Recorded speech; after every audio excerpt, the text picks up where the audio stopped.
Donc, je vais vous présenter les tendances du marketing d'influence et comment le marché est en train de passer de l'expérimentation sur ce type de sujet à la transformation. Voilà.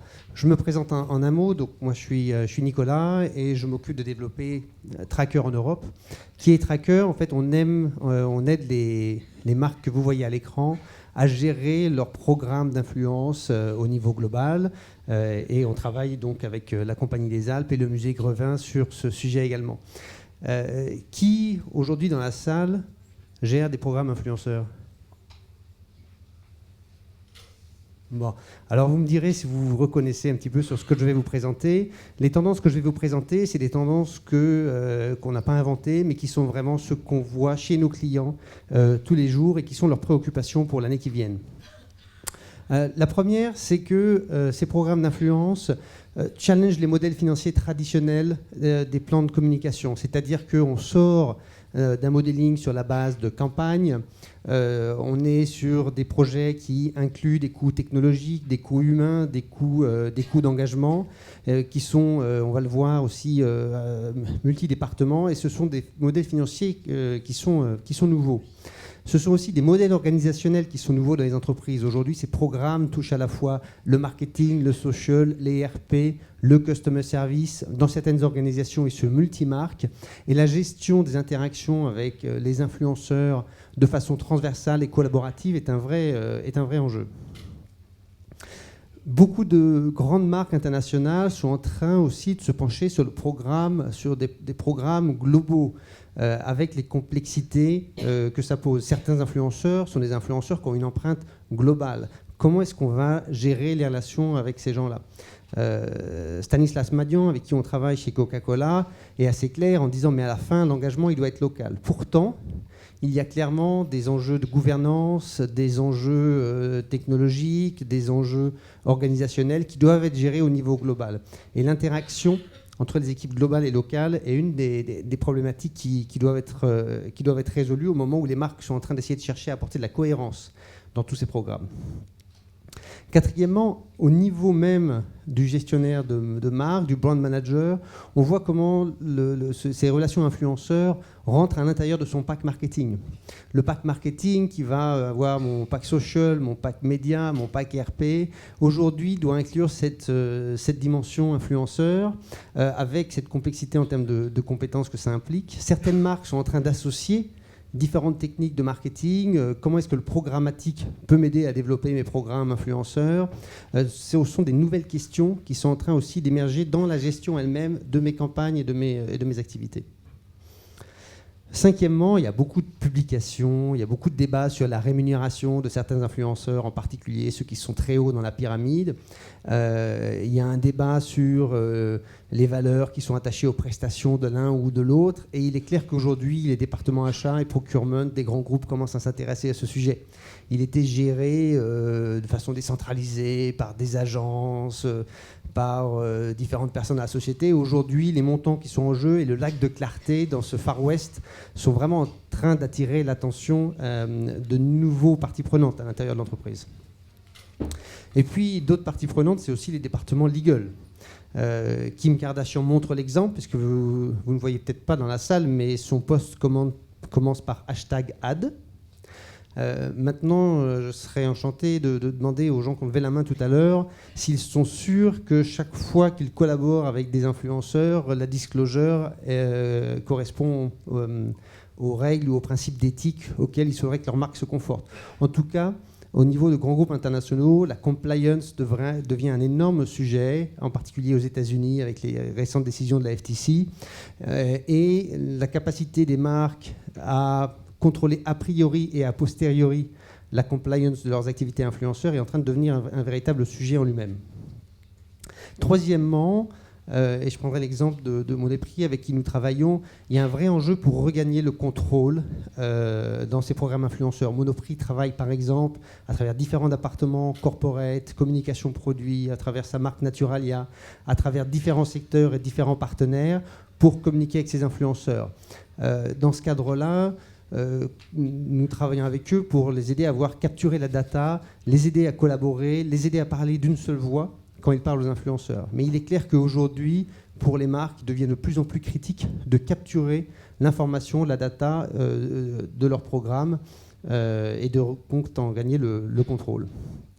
Ça veut dire aussi qu'en interne, des nouvelles questions se posent de compétences. Aujourd'hui, le YouTuber qui parle à Ubisoft ne veut pas parler à quelqu'un de la communication, il veut parler à quelqu'un qui est un expert du jeu. Donc qui, à l'intérieur de mon entreprise, est le mieux placé pour interagir avec ces influenceurs et quelles sont ses compétences? Est-ce que c'est quelqu'un qui a fait l'HEC ou l'INSEAD qui doit vraiment interagir avec mes influenceurs? La question se pose. Enfin, comme ces programmes d'influence sont en train de devenir plus stratégiques, ils sont en train d'arriver sur le dashboard du CMO et se pose la question des indicateurs qui doivent être utilisés. Les anciens indicateurs comme le Earned Media Value sont abandonnés. Et donc, je ne sais pas si vous êtes familier avec les Barcelona Principles, mais il y a une grande pression sur les marques pour organiser et mettre en œuvre des outils de mesure qui permettent d'aligner les résultats de leur programme d'influence avec leurs objectifs de business. Et puis enfin, il y a un enjeu technologique, et je finirai là-dessus. Vous connaissez la complexité du paysage technologique. La mise en place de technologies comme Tracker, ce n'est pas juste un outil, c'est une transformation des habitudes, de l'organisation des entreprises. Et ça, c'est un énorme enjeu pour les marques. Et donc ma conclusion, il y a beaucoup de sujets qui mériteraient d'être déployés et développés ici, c'est que les programmes d'influence sont devenus maintenant, par leur ampleur, un enjeu de la transformation stratégique des marques. Marilyn, je crois que tu vas nous en dire un petit peu plus justement sur comment vous l'abordez, vous, à la Compagnie des Alpes. Alors en introduction, en fait, le musée Grévin est un site de la Compagnie des Alpes.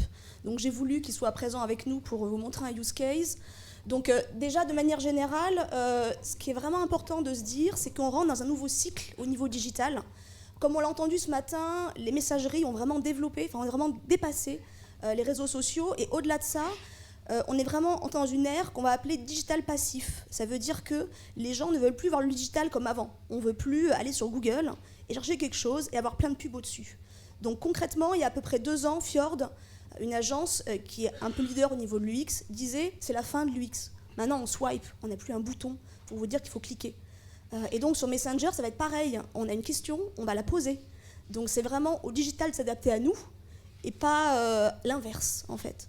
Et donc là, clairement, je vous ai mis 2 slides pour vous dire comment est-ce qu'on fait pour aller dans cette toute nouvelle ère qui est en perpétuel renouvellement. Premièrement, on est vraiment sur nos communautés. Donc nos communautés, c'est à la fois nos clients, les social media, nos salariés, comme on l'a pu entendre ce matin, nos partenaires sont une communauté à ne pas négliger. Et évidemment, au bout du bout, les IRP, donc les influenceurs online, qu'on va voir tout à l'heure. Et moi, mon job, à l'heure actuelle, c'est d'identifier dans chacune de ces communautés quelles sont les personnes qui sont les signaux faibles et qui ont la vision de demain. Donc, l'an passé, on est venu et on vous a présenté avec Loïc Chauveau, qui pour moi est une personne qui a une vision et qui est un de mes pilotes, on va dire, signaux faibles, et avec Alexandre Malch, donc de Melty, que vous entendrez après, et qui m'ont tous les deux dit, Marilyn, il faut faire du live et il faut le faire sur Snapchat. Donc l'an passé, on vous a montré un use case au parc Astérix où on a généré en une journée à peu près 15 millions d'impressions en pure earned media. Aujourd'hui, le cas que je veux vous montrer, c'est celui du musée Grévin. Pourquoi ? Parce que ce qui est hyper important, c'est d'avoir des gens et des institutions qui se transforment et qui acceptent de le faire. Donc le musée Grévin, vous le verrez à la fin de la vidéo, est là depuis 1882, est un lieu d'influence depuis 1882, qui accueille les plus gros influenceurs depuis 1882. Et à la fin de la vidéo, vous verrez à quel point le site physiquement est en train de se transformer et de se digitaliser. Et au-delà des sites physiques, c'est aussi des gens dont je voulais faire venir Véronique Berex, qui accueille les influenceurs depuis très longtemps au musée Grévin, qui en général n'est jamais sur scène, qui n'est pas digital native, mais qui a accueilli entre autres Michael Jackson et tous les gens qui sont rentrés au musée Grévin pour qu'elle puisse vous partager sa vision du digital et comment, grâce à elle et grâce au musée Grévin, on a pu faire cette année, le 7 décembre, 100 millions d'impressions earned media avec Nikos. Donc là, c'est de manière assez simple, schématiser les influenceurs du musée Grévin. Donc le deuxième point, c'est vraiment une vision très customer-centrique des influenceurs. Tout ce qu'on fait dans l'entreprise, la relation client, mais aussi les IRP, c'est très customer-centrique. Donc la cible principale du musée Grévin, ce sont des familles, deuxièmement des adultes, qui sont amateurs de personnalités ou de temps forts annuels, Halloween, Noël, et troisièmement, qui sont en Île-de-France prioritairement, et deuxièmement, France et touristes. Donc le cœur de communauté, ce sont les familles basées en Île-de-France et qui sont fans de personnalités. Et du coup, maintenant, on va vous montrer justement le use case qui présente l'inauguration de Nikos au musée Grévin et qui a généré plus de 100 millions d'impressions en une journée, dont 91 millions par Nikos lui-même.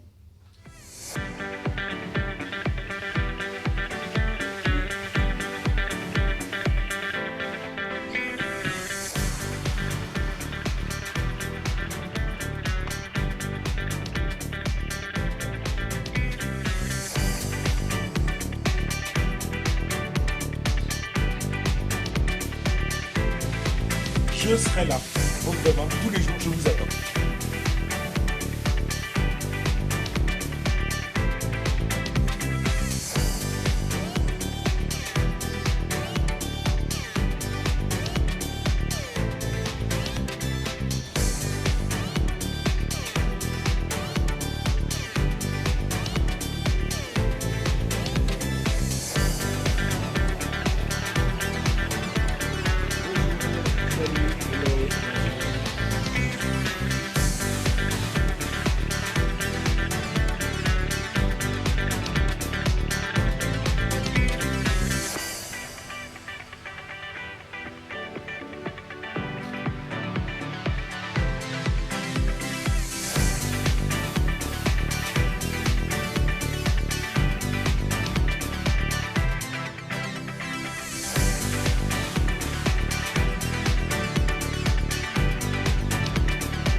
Bravo Véronique. Pas moi qu'il faut dire bravo, c'est à toutes ces personnalités. Et donc, on a vu qu'il y a un petit peu la course à l'audience dans la petite vidéo qu'on a vue. Comment est-ce que l'arrivée des réseaux sociaux a changé le rapport de Grévin avec ses personnalités et comment est-ce que ça impacte votre communication ? Mais effectivement, la prise de parole vue par les personnalités qui entrent à Grévin et qui sont heureuses de le dire et de le faire savoir a été largement augmentée par l'arrivée des réseaux sociaux. Il faut savoir néanmoins qu'on ne pourrait pas l'imaginer, mais Grévin était toujours un lieu incroyable de nouvelles technologies. Il y a eu le premier dessin animé du monde qui a été projeté au musée Grévin, la première liaison téléphonique, et c'est vrai que c'est un lieu qui a toujours essayé d'être dans son temps, et on le voit encore aujourd'hui donc avec ses réseaux sociaux, qui est une démultiplication extraordinaire de tous ces influenceurs que sont en fait ces personnalités bien évidemment, mais ça fait boule de neige avec tous leurs fan clubs, avec tous les internautes qui les suivent. Et il y a la seule complexité peut-être est ce rapport entre les relations presse avec les journalistes, la gestion des scoops qui sont aujourd'hui un petit peu détournés puisque avoir aujourd'hui un scoop est très très difficile puisque tout le monde réagit en temps immédiat. Donc ça, c'est un travail que l'on fait parfois avec ces personnalités. On gère un calendrier de prise de parole, de lancement d'informations sur les réseaux sociaux. Et c'est tout un travail avec soit les personnalités, les fan clubs également. Pardon ? Je vais juste poser une deuxième question, Oui. c'est comment est-ce qu'on choisit les personnalités qui rentrent au musée Grévin à l'heure des réseaux sociaux ? Alors, Grévin a été créé donc en 1882 pour représenter ceux et celles qui étaient au cœur de l'actualité. C'est ce qui se perpétue aujourd'hui. Et depuis 2001, c'est l'Académie Grévin qui est présidée par Stéphane Bern. On se réunit 2 fois par an. Et en fonction de l'actualité, eh bien, on choisit ceux et celles qui pourront figurer à Grévin. Renforcé il y a quelques années par des questions auprès des internautes. Donc là encore, on fait entrer l'avis des influenceurs, des internautes, et être à l'écoute de qui ils souhaitent voir. Pardon, j'ai un chat dans la gorge. Je vais chanter, ça va aller mieux. Et Véronique, une dernière question. Oui. On a vu dans la vidéo de Nikos qu'il y a des nouveaux moments de communication qui apparaissent avec les réseaux sociaux, puisque c'est plus seulement l'inauguration, mais c'est aussi avant le travail qui est fait sur le buste. Comment est-ce que ça impacte votre travail ? Mais là encore, oui, c'est vrai qu'il y a cette gestion du calendrier de prise de parole qui se fait avec chacune de ces personnalités. Il faut savoir qu'il faut 6 mois aujourd'hui pour réaliser un personnage. Donc il y a ce premier rendez-vous où on prend toutes les mesures, un second rendez-vous quelques mois après où là la personnalité vient poser à côté du modelage pour que le sculpteur puisse vérifier précisément si tout est parfait. Et ce sont souvent de très jolies photos, de très jolis moments, et on a pu le voir avec Nikos, évidemment, tout de suite. C'est vrai que lui, il adore les réseaux sociaux, donc c'est une aide extraordinaire pour Grévin et pour le faire savoir, qui est vraiment incontournable. Il y a Nikos, mais il y en a beaucoup d'autres, hein. Il y a Kev Adams également, qui a été extraordinaire pour Grévin.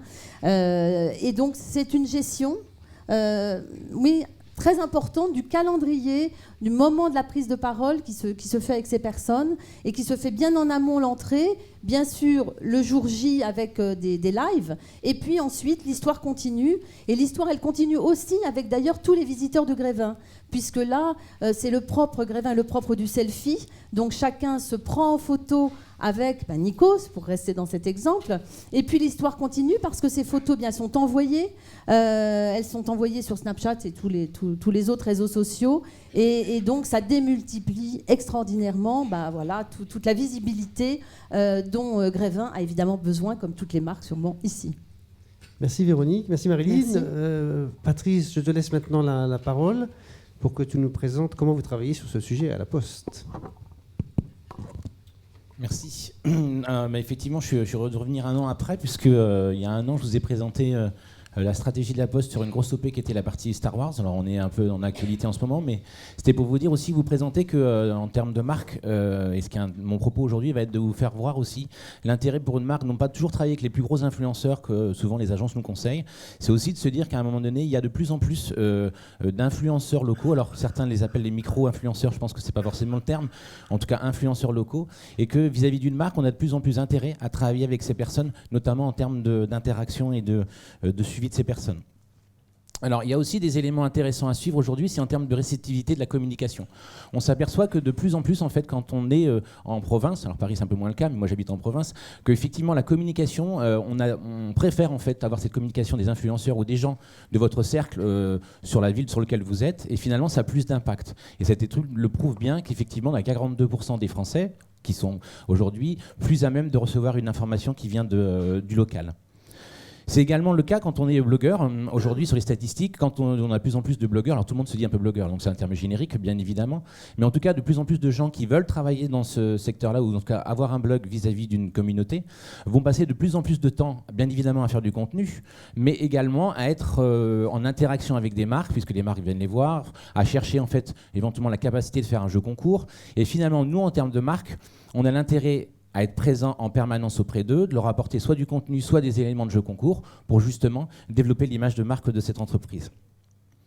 Alors, l'accompagnement au quotidien, il est bien évidemment extrêmement difficile, comme je vous disais, parce que si on regarde toutes les villes en France, il peut y avoir des centaines de milliers de blogueurs, mais c'est aussi se dire à un moment donné quelle est ma cible, quels sont ceux sur quoi je vais aller, est-ce que c'est les mamans qui ont 35 ans avec des enfants, est-ce que c'est les jeunes, chaque marque bien évidemment a sa cible, et après ça devient beaucoup plus simple en termes de marque aujourd'hui à adresser ces personnes et surtout les accompagner au quotidien, être présent au quotidien. C'est effectivement des petits ruisseaux. Souvent, en fait, c'est une difficulté qu'on a dans notre métier. C'est souvent, on vous sort des grands KPI en disant voilà, j'ai tant de millions d'impressions. C'est des éléments très très importants pour la direction générale, bien évidemment. Et quand vous intervenez au niveau local, on vous dit mais attends, tu as eu seulement 100 likes ou 30 RT sur ce tweet-là. Et c'est effectivement aussi important à expliquer à notre direction qu'on a aussi besoin de ces gens en local pour justement diffuser cette information. Et donc, c'est les petits ruisseaux qui font effectivement les grandes rivières. Là, je vous ai mis quelques OP qu'on a fait récemment, et alors j'ai prévenu que j'allais les passer, donc normalement ils sont en ligne pour certains, mais c'était pour vous faire voir que on a aussi nous au quotidien la capacité d'être en interaction avec eux. Alors c'est pas des grandes opérations, c'est des opérations qui viennent très régulièrement, donc en gros chacun a un anniversaire, et ces gens-là, en fait, alors c'est pas chaque année, hein, mais on leur envoie leur timbre personnalisé, puisque la Poste fait la capacité d'avoir son timbre personnalisé, et on envoie ces influenceurs. Donc là, vous voyez Stéphanie Laporte à Bordeaux, vous avez autrement donc une niçoise, vous avez une autre bordelaise, une lilloise, une personne du sud de la France, où le jour de leur anniversaire, ils reçoivent en fait un timbre personnalisé avec le logo de la Poste et qui permet de mettre en avant le produit, bien évidemment, de la Poste, mais aussi de rester en interaction avec ces personnes. Et c'est souvent des taux d'interaction assez fortes et une découverte du produit de leur communauté. C'est-à-dire que moi, en fait, j'ai juste à envoyer ces éléments-là auprès de ces blogueurs et derrière, il y a une interaction qui se fait avec leur communauté. De notre côté, on n'a pas d'autres éléments à faire. On a aussi, bien évidemment, la Poste a de plus en plus de produits et services. On travaille sur le code de la route, puisque vous pouvez passer, si vous avez passé votre permis avec le code de la route avec la Poste. Et on a fait une opération assez simple avec des blogueuses. Donc là, celle-ci, c'est une maman qui a justement 35 ans, je crois, de mémoire, qui a 4 enfants. Et en fait, c'est typiquement notre cible aujourd'hui, puisque cette maman a des enfants qui vont passer le code. Donc en fait, on a travaillé avec cette personne pour lui envoyer un kit. Vous voyez, très simple. L'idée, c'est pas de faire des grandes opérations. On en fait régulièrement, on a fait l'euro. C'était aussi pour vous faire voir aujourd'hui qu'avec des petites opérations très simples, on arrive à avoir des retombées assez importantes. Donc avec elle, on a fait effectivement cette opération. Elle a fait un jeu concours auprès de sa communauté. On a aussi, vous voyez, une autre personne qui a fait la même chose. Donc, vous voyez donc typiquement derrière à chaque fois le logo de la Poste remonte et ça met en avant le service. Et puis celui-là qui est un influenceur bordelais de mémoire et qui est extrêmement suivi sur Instagram avec, je crois, 64 000 personnes qui le suivent et qui a fait un Instagram de cet élément-là. Donc vous voyez, nous on n'a pas d'échange de rémunération avec ces personnes-là, on fait juste un deal entre eux en leur apportant le monde contenu et les éléments d'information. Voilà, le dernier en cours, c'est en fait extrêmement simple. Vous voyez, c'est les mamans, encore une fois, ou les papas, parce que là, c'est un papa. On leur a demandé en fait de nous envoyer les photos de leurs enfants, des dessins de leurs enfants, parce qu'autrement, ça serait difficile à représenter là. Mais en tout cas, on leur a demandé d'envoyer les photos, les dessins de leurs enfants, et on leur a envoyé les timbres personnalisés. Et derrière, ils ont fait un jeu concours auprès de leur communauté. Donc, c'est des choses extrêmement, extrêments simples. Alors voilà, quelques chiffres quand même sur l'évolution qui nous permet, nous aussi, au sein de notre direction générale, d'expliquer aussi bien notre stratégie sur des grands influenceurs, mais également sur une audience bien précise. On double chaque année cette audience. Et c'est aussi important pour moi de rappeler ces points-là, c'est que ces petits influenceurs, peut-être qu'à un moment donné, ils seront aussi des gros influenceurs. Et nous, depuis 2009, on travaille avec des influenceurs qui sont aujourd'hui souvent, pour certains, dans les plus gros influenceurs français. Et comme on a commencé dès le départ avec eux, à s'adresser avec eux, et pas uniquement à partir du moment où ils sont devenus importants, et ben aujourd'hui, on a une vraie relation de proximité avec eux et une relation, évidemment, vis-à-vis de la marque, quoi. Donc une confiance, une interaction avec ces personnes. Et finalement, ça évite déjà beaucoup d'éléments d'ordre pécunier, parce qu'on en a parlé tout à l'heure, il y a une vraie difficulté dans ce milieu-là, où de plus en plus on nous demande une relation financière. On arrive à justement avoir des opérations très simples sur le volume qui nous apporte en fait une relation de proximité avec ces influenceurs. Et dernier point, en fait, je voulais juste vous dire qu'on est une petite équipe, donc on est 3 personnes, il y a Loïc, Julie et Vivien, et je voulais les remercier pour l'accompagnement sur ces différentes opérations. Voilà, normalement j'étais à peu près dans les temps. Je parle trop vite.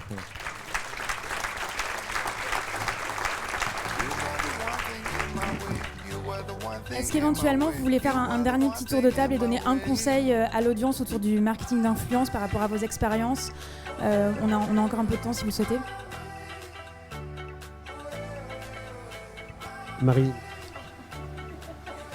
Ne pas hésiter à y aller, à se planter. On a un président qui n'a pas mon âge, mais qui en tout cas nous dit allez-y, plantez-vous.